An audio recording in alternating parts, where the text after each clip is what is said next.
খলিফাতুল মুসলিমিন হযরত ওমর রাদিয়াল্লাহু তাআলা আনহু নাম সকলে শুনছেন পৃথিবীর শ্রেষ্ঠ একজন খলিফা ছিলেন। এই খলিফাতুল মুসলিমিন হযরত ওমর রাদিয়াল্লাহু তাআলা আনহুর কাছে একটা মেসেজ আসলো যে খলিফা, আপনি মদিনায় বসে বসে খলিফার দায়িত্ব পালন করেন, আর আপনার ছেলে মিশরে বসে বসে মদ পান করে। কি মেসেজ আসলো? আপনার ছেলে মিশরে বসে বসে মদ পান করে।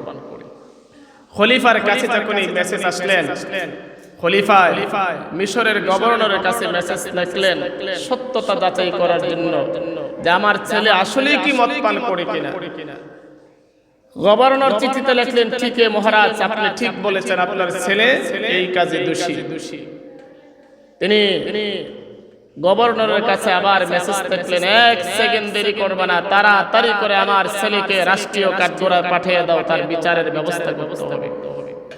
ছেলেকে পাঠিয়ে দিলেন, মদিনায় চলে আসলেন, বাবার সামনে ছেলেকে রাখলেন, ছেলেকে প্রশ্ন করলেন, তুমি কি মদ পান করেছো? হ্যাঁ, আমি মদ পান করেছি। তাহলে তুমি শাস্তি নিতে হবে। মদ পান করার শাস্তি হলো তোমাকে রাষ্ট্রীয় আল্লাহর আইনের বিধান হলো হাজার হাজার জনতার সামনে আজকে তোমাকে শাস্তি দেওয়া হবে। আর তোমার শাস্তির নিয়ম হলো, এদিকে তাকা, তোমার শাস্তির বিধান হলো, আমি খলিফাতুল মুসলিমিন, আমি রাষ্ট্রের প্রধান, আমার সন্তান অন্যায় করেছে, কোনো ছাড় হবে না, আমার সন্তানকেও আমি শাস্তি দিব। এবার খলিফাতুল মুসলিমিনের হাতে রাষ্ট্রীয় একটা বেত নিলেন, তোমাকে 80 ডোরা আঘাত করতে হবে, 100 ডোরা পর্যন্ত তোমাকে আঘাত করতে হবে।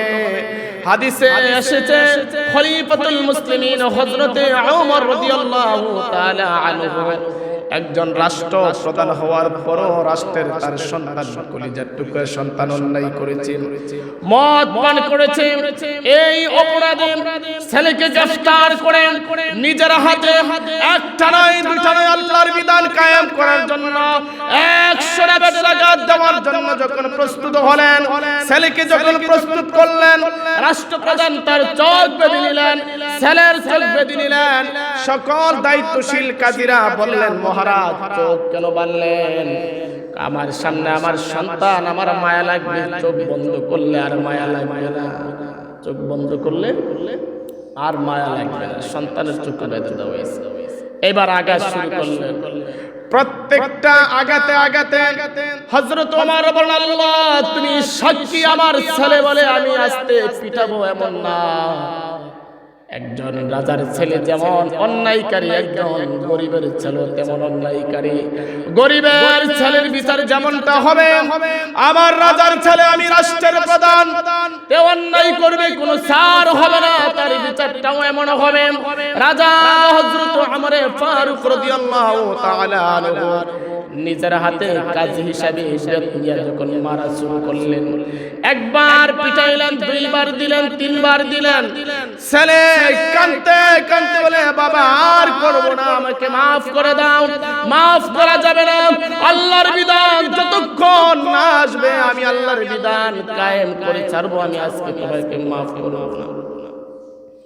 হযরত ওমর ফারুক রাদিয়াল্লাহু তাআলা আনহু তাকে পিটাইতে 80টা পিটা দিলেন। 80টা পিটা দেওয়ার পরে সন্তান ইন্তেকাল করলেন। কি করলেন? পৃথিবী থেকে বিদায় হয়ে গেলেন। চোখ খুলে দেখলেন সন্তানের নাক দিয়া মুখ দিয়া রক্ত আইসা সন্তান মারা গেছে, শহীদ হয়ে গেছে। সকলে বললেন, রাষ্ট্রের প্রধান, আপনি চাইলে তো একটু সিম্পথি করতে পারতেন আপনার সন্তান। হযরত ওমর রাদিয়াল্লাহু তাআলা আনহু চোখগুলো লাল হয়ে গেছে আর বললেন, আল্লাহর কোরআনের সামনে আমার সন্তান বলে এক সেকেন্ডের জন্য আমি আমার সন্তানের সাথে কম্প্রোমাইজ করতে পারবো না। সুবহানাল্লাহ, আল্লাহর আইনের সামনে আমি মাথা নত করতে পারবো না। 100টা বেতারাঘাত করতে হবে। দিলেন কয়টা? 80টা। পৃথিবী থেকে চলে গেলেন, কবরে নিয়ে লাশটা দাফন করার পরে আরো 20টা পিটা দিছে। চিন্তা করছে, কবরে নিয়ে লাশটা রাখার পর আর কয়টা দিলেন? 20টা। মোট কয়টা হলো? 100টা দিয়ে আল্লাহর কাছে মনে হয় আল্লাহ আমার সন্তান অনেক ভালোবাসি তাকে, আমার ছোট সন্তান কলিজার টুকরা সন্তান, তার জন্য আমার কতই না মায়া কতই না ভালোবাসা। কিন্তু আল্লাহ তোমার আইনের সামনে তোমার চাইতে আমি পৃথিবীর কাউকে বেশি ভালোবাসি না, তোমাকেই বেশি ভালোবাসি। সুবহানাল্লাহ। আমার সন্তান বলে যে আমার মায়া নাই এমন না, আমারও মায়া আছে, আমারও ভালোবাসা। আমি একজন বাবা, আল্লাহর কাছে এবার সন্তানের জন্য দোয়া করলেন, আগে বিচার করলেন রাষ্ট্রের প্রধান হিসাবে সবার জন্য সমান অধিকার। এইবার বিচার শেষ করার পরে সন্তানের জন্য চোখ দিয়া পানি পড়তেছে, কাঁদতেছে, আল্লাহ আমার বিচারটা আমি করে দিলাম, এইবার তোমার কাছে আমার বাবা হিসাবে সন্তানের জন্য দোয়া করি, আমার সন্তানকে আল্লাহ তুমি জান্নাতের মেহমান হিসাবে কবুল করে নিও। হাজার হাজার জনতার সামনে আল্লাহ আমি আমার সন্তানের বিচারটা করে দিলাম। এই ঘটনাটা বলার উদ্দেশ্য হলো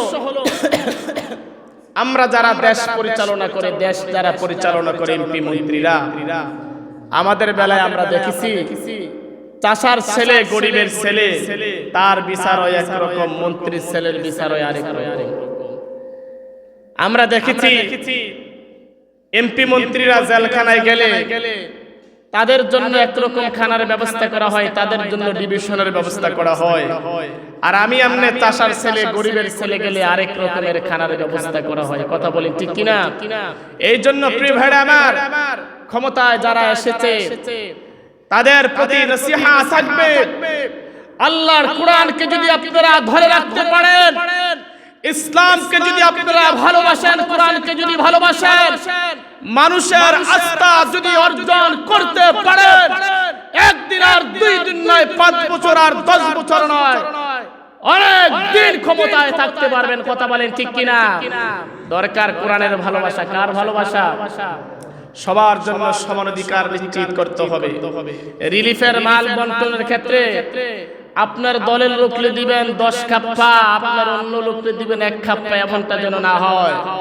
গরিব লোক আপনার কাছে এসেছে, আপনি তাকে না দিয়ে চাটারি করে, চামটামি করে, আপনার দলের লোক বলে আপনি তাকে আগে আগে রাতের বেলায় দিয়ে দিবেন, এমনটা যদি করেন আল্লাহর গজব আবার চলে আসবে। কথা বলেন ঠিক কিনা?